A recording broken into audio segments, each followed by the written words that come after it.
দোরগোড়ায় লোকসভা নির্বাচন। ইতিমধ্যেই সমস্ত রাজনৈতিক দলগুলি তাদের প্রার্থী ঘোষণা করেছেন। সভা সমিতির মিটিং যেমন চলছে, তেমনি ফ্লেক্স, ব্যানার, পোস্টারেরও কাজ চলছে। তবে সম্প্রতি কয়েক বছর ধরে সোশ্যাল মিডিয়ায় ভর করে নেট দুনিয়াতেও প্রচার অভিযান কম হচ্ছে না। তবে এসব নিছক কয়েক দশকের কথা।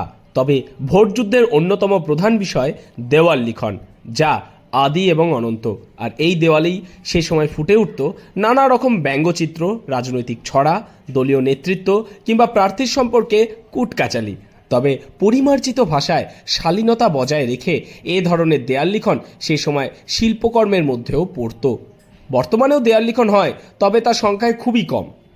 দেখুন, এখানে আমরা শুরু করেছি যে আমাদের ভারতীয় জনতা পার্টির ফ্ল্যাগ এবং মতুয়াদের ফ্ল্যাগ, মতুয়া সম্প্রদায়ের ফ্ল্যাগ হরিবোল লেখা, তাদের ফ্ল্যাগ বিজেপি দল ছেড়ে যে সমস্ত মানুষ মমতা ব্যানার্জির হাত ধরেছে তারা প্রত্যেকেই জেলের মধ্যে গেছে। তো আমরা সেখানে ক্যাপশনটা লিখেছি, যেই ধরেছে দিদির হাত সেই খাচ্ছে জেলের ভাত। এবং তারপরে আমরা ক্যাপশন লিখেছি যে গরু এখান থেকে টাকা খেলি, গরু খেলি, খেলি গঙ্গার বালি, এবার ভোটে বাংলা ছাড়া করবে সন্দেশখালি। কারণ এবার যা নির্বাচন আসছে, সারা পশ্চিমবাংলায় যে গেরুয়া ঝড় উঠেছে, নরেন্দ্র মোদীর যে সরকার তৈরি হবে তার 400 পার করবে। এবং এখানকার যে প্রার্থী আমাদের লোকপ্রিয় সাংসদ শিক্ষক জগন্নাথ সরকার মহাশয়, তিনি 4 লক্ষ বেশি ভোটে এখানে জয়ী হবেন।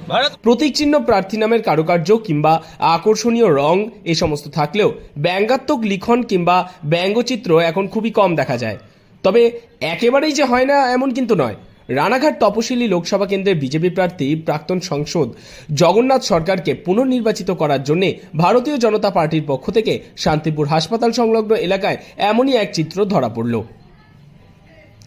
যেখানে মতুয়া নিশান এবং বিজেপির পতাকার পাশাপাশি উঠছে, ঠিক তারই পাশে তৃণমূল সুপ্রিমে মমতা বন্দ্যোপাধ্যায়ের হাত ধরে রয়েছে গেরুয়া বসন পরিহিত সদ্য তৃণমূলের যোগ দেওয়া বিজেপি বিধায়ক ডাক্তার মুকুটমণি অধিকারী।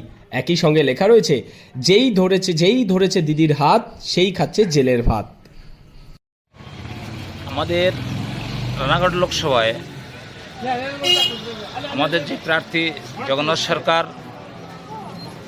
যিনি প্রার্থী, আমাদের রানাঘাট লোকসভায় উনি গতবার 2,34,000 ভোটে জিতেছিলেন। এবার সেখানে 4 লাখ পার করবেন।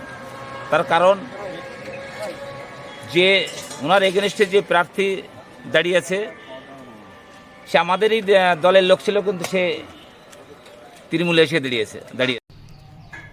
যদিও সেক্ষেত্রে কোনো চরিত্রের নাম উল্লেখ করা নেই, কিন্তু অবয়ব দেখে তা স্পষ্ট এবং পরিষ্কার ভোটারদের কাছে।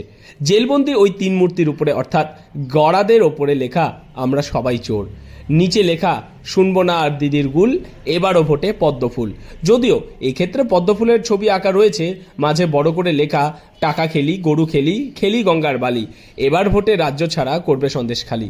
যদিও এই দেওয়ালে কোথাও প্রার্থীকে ভোট দেওয়ার কথা বলা নেই, তবে অবশ্যই পদ্মফুল চিহ্নের প্রতীক চিহ্ন কিন্তু রয়েছে।